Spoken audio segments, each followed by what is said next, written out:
Muito autoritário. Peraí, tio. Então eu quero saber do senhor o seguinte. As nossas férias, aí vai entrar uma coisa mais pitoresca nessa história. As nossas férias sempre foram aqui em Ipameri, o senhor sabe muito bem disso, né? E a gente vinha para cá, para a casa da minha avó, porque a casa da minha avó era o centro das atenções, sempre foi. O senhor lembra muito bem disso, o senhor sabe disso. E eu me lembro que o senhor era solteiro, e a gente vinha para cá.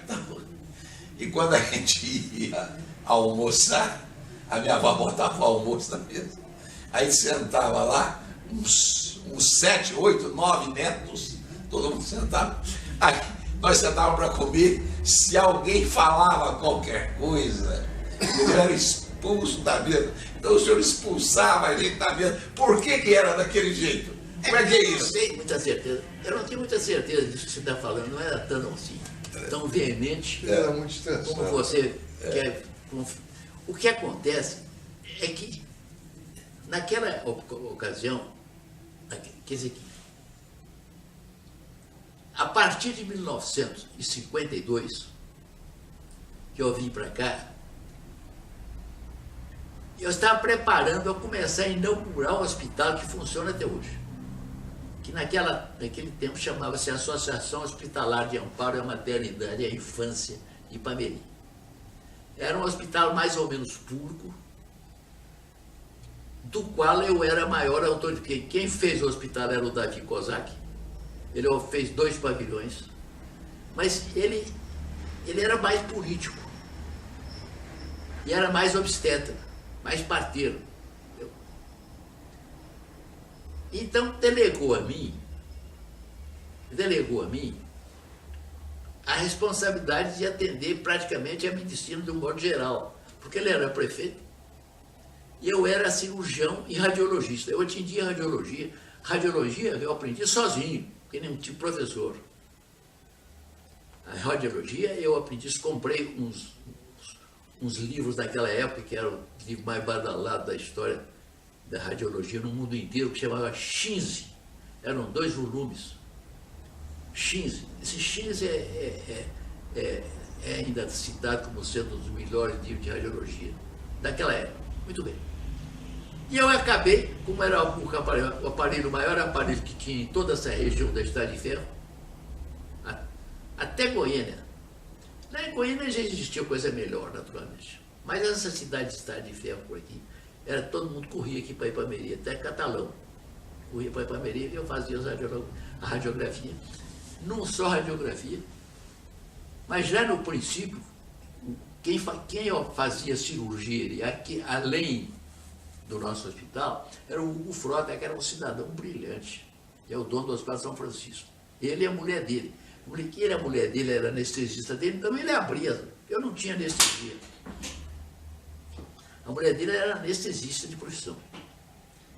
Então eu era obrigado, como eu tomava conta do Hospital de São Paulo, eu era obrigado a fazer. Eu tinha que ser autoritário, porque eu era a maior autoridade da medicina que não podia pagar.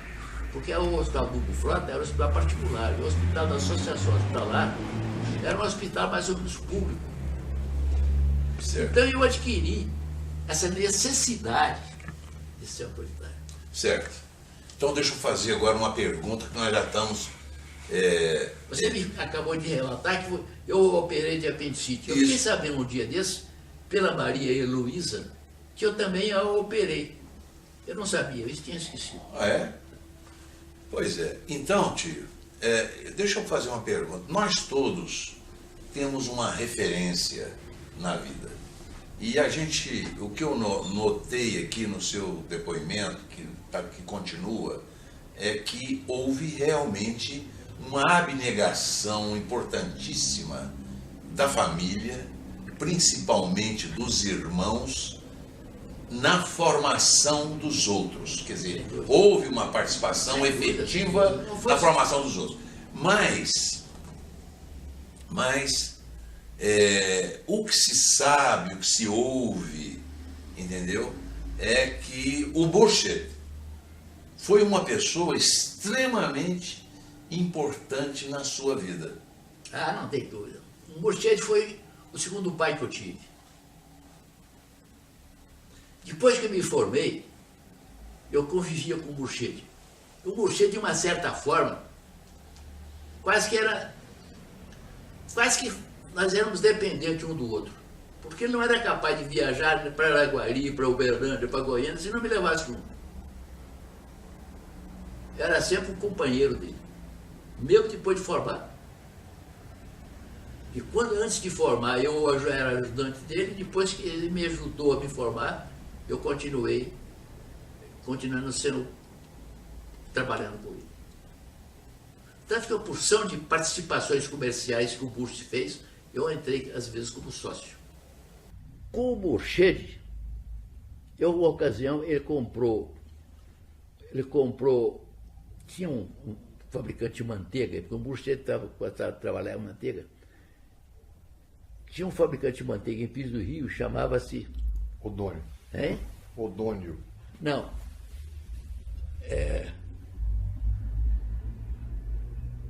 Calixto,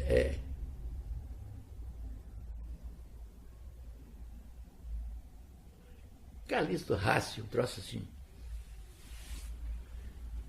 O Murchede comprou desse Calixto Rassi 80 mil quilos de manteiga para ser entregue a termo.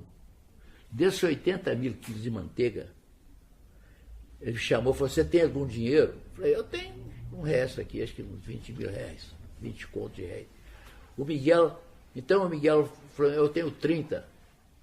Então você entra com 20, eu entro com 30, eu entro com 50, 60, e comprou 80 mil quilos de manteiga dele.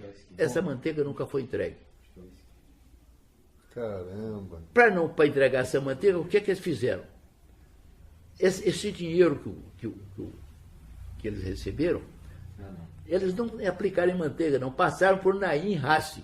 E o Naim Rassi construiu o Hotel Presidente. Caramba. Então foi um golpe. Você conhece o Hotel Presidente? Sei. Pois é. Foi um golpe, então? Não foi golpe. Depois, então, eles não tinham manteiga para entregar, pagaram a manteiga com propriedade que eles tinham. Deixa eu capaz do resto da história, é até interessante, porque deu certo o final. Eles deram, para pagar os 80 mil quilos de manteiga, deram um lote na rua 83, que ficou para o Murchede. Um loteamento chamado loteamento Marilisa, que hoje é uma região, bairro chama Marilisa, lá em Goiânia. O loteamento Marilisa foi dessa transação? Hein? O loteamento Marilisa foi dessa transação? É. Então o nome do cara que quebrou não é esse cara que você falou, não? Hein? Não era Calil? Não. Foi um que faliu. Tem na escritura, pai. Calil. Então, um lote na rua 83, o loteamento Marilisa e um lote na rua 300. Esse lote da rua 300 vendeu, fizeram um hotel. O loteamento Marilisa venderam a dinheiro, o Zé Carlos acabou de construir a clínica dele. Isso. Junto com o lote 82. Quer dizer, com o lote 82 e o lote Marilisa, o Zé Carlos vendeu para acabar de construir a clínica Dyer, hoje Hospital Lago Sul. Isso coisa que o Bush fez, não fez por conta. Ele fez porque o Bush fez isso. E o lote da rua 300, o Miguel ficou com o lote da rua 300 e um lá do Capuava. O lado do Capuava eles venderam. E o da rua 300, hoje é a salvação da filha do Miguel, que é a Márcia. O meu lote da rua 300, hoje eu doei para o Zé Miguel e para o Bar. São as coisas que aconteceram na minha vida particular e que foi transferido para a minha família. E que foi por indicação. É? E que foi por indicação Foi por dos irmãos. Ô tio, eu queria que o senhor me dissesse alguma coisa a respeito da minha avó Sofia. O que o senhor tem a me dizer sobre ela? A sua avó Sofia foi uma pessoa fantástica. Foi uma pessoa extraordinária. Na casa dela, ela com a tia Cristina, que era solteira, eles recebiam, porque era cheio de árabe por aqui, todo mundo juntava lá, etc. Eu pensei, ela fazia comida para todo mundo e tudo. Aquela briga, né? Aquele negócio, aquela luta. De imigrantes. E meu pai, meus tios, todo mundo reunia, todo mundo jogava truque, todo mundo comia marmelada junto, aquele negócio. Não? E um dia minha mãe me contava isso. Eles não tinham trigo para fazer pão. E aqui não tinha farinha de trigo. Então eu falei, mas gente, lá na minha terra eu fazia pão de milho, por que eu não posso fazer pão de milho aqui? A turma mandou moer milho e fazer pão. Ela me contou essa história. Conta da tatuagem que ela tinha. Ela tinha uma cruz na mão. Eu lembro dessa cruz. Ela O tinha dorso da mão. o dorso de uma mão. Isso. Uma cruzinha pequena verde. É. Não tinha mais que 2 centímetros a cruz. Eu nunca entendi por que minha mãe tinha cruz naquela mão. Aí eu comecei a avaliar um dia desse e eu acredito que ela fez a cruz lá só para dizer que ela era cristã. Porque ela vivia numa terra de muçulmanos, onde as pessoas podiam casar com 3, 4 mulheres de cada vez. Eu acredito que ela fez aquela cruz para dizer que ela era cristã. O senhor nunca chegou a conversar com ela sobre a cruz? Não. Porque a única tatuagem que eu conheço de gente da minha família foi essa. Mas aí eu comecei a falar, poxa vida, por que eu tenho tanta birra de tatuagem se minha mãe tinha uma tatuagem? Só que minha mãe tinha uma tatuagem desse tamanho e era uma cruz. Aí que eu avaliei, deve ser que ela queria mostrar para todo mundo que ela era cristã. Por que eu vou fazer uma tatuagem de uma cruz? É uma suposição. É uma suposição. Ela não é certeza. É. Ela nunca me falou. Tio Jamil, o senhor quer acrescentar mais alguma coisa? Eu não tenho. Eu acho o seguinte, que a nossa família são. Eu acredito que nós somos de uma raça de gente diferenciada. Como é que você pega pessoas analfabetas que saem lá das suas terras, atravessam meio mundo, se integram num país em desenvolvimento, vêm para o interior do país, para o centro do país, e aqui consegue se desenvolver. E nunca nenhum deles se tornou pessoa medíocre. Alguns progrediram mais do que os outros, mas todos, de um modo geral, são pessoas boas, pessoas. Nós não tínhamos escritor nenhum na família, agora apareceu um a mim, Júnior, né? Que publicou os livros. De boa ou de má qualidade, ele acabou publicando, na verdade. Eu acho que nós somos as pessoas que vieram, são uma pessoa que tem uma tradição milenar. Eles não são bons por si, eles são bons porque os pais eram bons, os avós, os bisavós, e eles são descendentes inquestionavelmente de uma raça muito, muito antiga. Eu acredito que sejam descendentes diretos de fenícios. Como é que você pode explicar que pessoas analfabetas, que na terra deles os turcos proibiam fazer escola, viessem para o Brasil e que viessem elite? Como é que você consegue explicar? Como é que vocês conseguem explicar que esse pessoal veio para cá fundar um ginásio onde não existia? E eles eram analfabetos. Juntaram 6 árabes, 6 sírio-libaneses e fundaram o primeiro ginásio do Estado. Se eles não tivessem raça.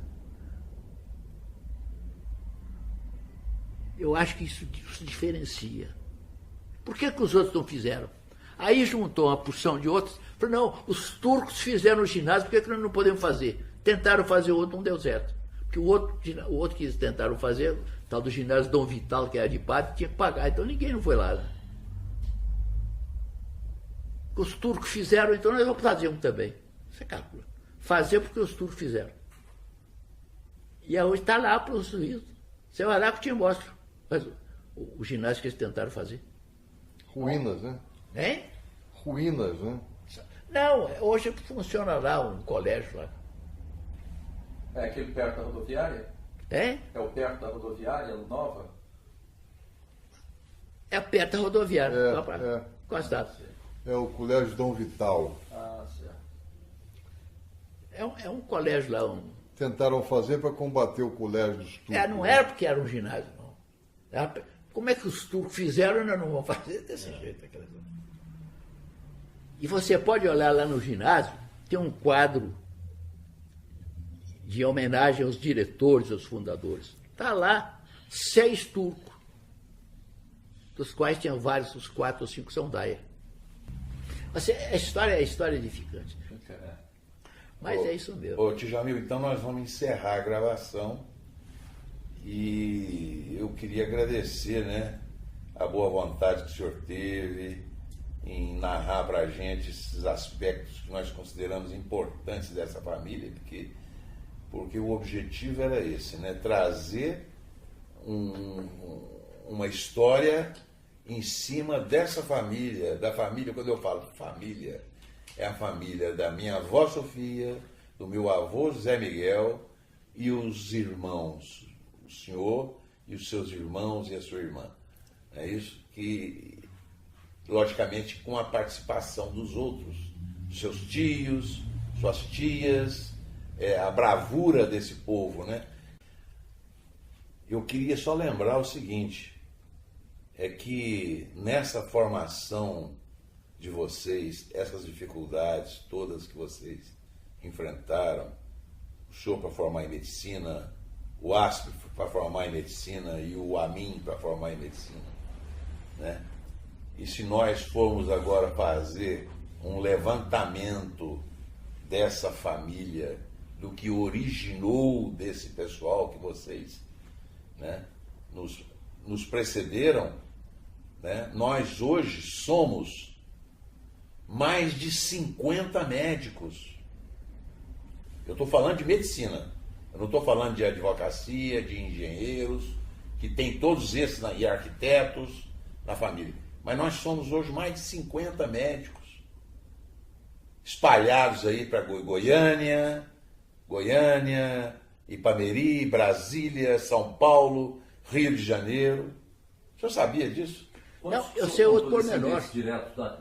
Eu sei outro pormenor, um dia desse eu recebi um convite de formatura do filho do Marcelo. O Álvaro. E eu tive que agradecer o convite, porque só vai me chegar às minhas mãos um mês depois. Eu escrevi qualquer coisa para ele, relatei qualquer coisa. E nessa época eu fiz um balanço. Quando eu escrevi o bilhete para ele, nós éramos 18 médicos descendentes diretos de José Miguel Daire e Sofia Abdala Daire. Atualmente. 18 médicos atuais vivos. Eu não estou dizendo noutras especialidades, estou dizendo médicos. Contando comigo, naturalmente, que não exerço mais, mas eu estou vivo ainda.